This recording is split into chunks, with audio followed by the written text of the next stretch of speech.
बेआईन देसी मद कारबार रे रोक लगाइबा पई एक्शन मोड रे पुलिस गोटाए परे गोटाए बेआईन देसी मद भाटी रे चढ़ाऊ शह शह लिटर मद जबत घसीपुरा थाना रुगुड़ी साही रे चढ़ाऊ करी एक देसी मद भाटी को ठाब करबा परे 200 लिटर देसी मद जबत करिछि पुलिस। या सहित 12,000 लिटर महुली पोच नष्ट करा जायछि। उभय घटना रे बेआईन मद कारबार रे संश्लिष्ट थिबा व्यक्ति फेरार हो जायछन्ति। खूब शीघ्र सेमानकु गिरफ्त करा जिबा सहित चढ़ाऊ को आहुरी जोरदार करा जिबा बोली प्रकाश करिसन्ति आनंदपुर एसडीपीओ।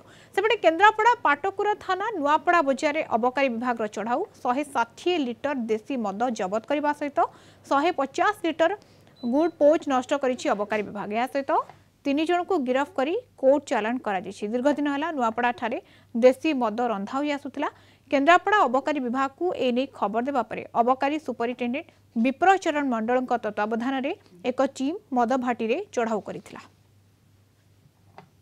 सूत्र खबर पाइलु इलीगली गुड़ाए देसी मद रांधुचंती इलीगली सेलिंग करचंती। खबर पाइला पर एसपी केउंझर निर्देश क्रम गत 2 दिन है आम विभिन्न जगह चढ़ाऊ जारी रखीचु। गत काली आम आनंदपुर थाना माठियानिंडी और पुराणा घाटी एरिया रे रेडिंग करी बहुत गुड़े इलीगली मद भाटी पर जो मैंने चलते से भांगिलु। 300 लिटर प्राय देसी मद मिलला एवं 7,000 लिटर जो महुआ पोचो डिस्ट्रक्शन करथिलु। ए बाबद आनंदपुर थाना 237 238 दुईटा एक्साइज केस अभियुक्त मान खोजा चली।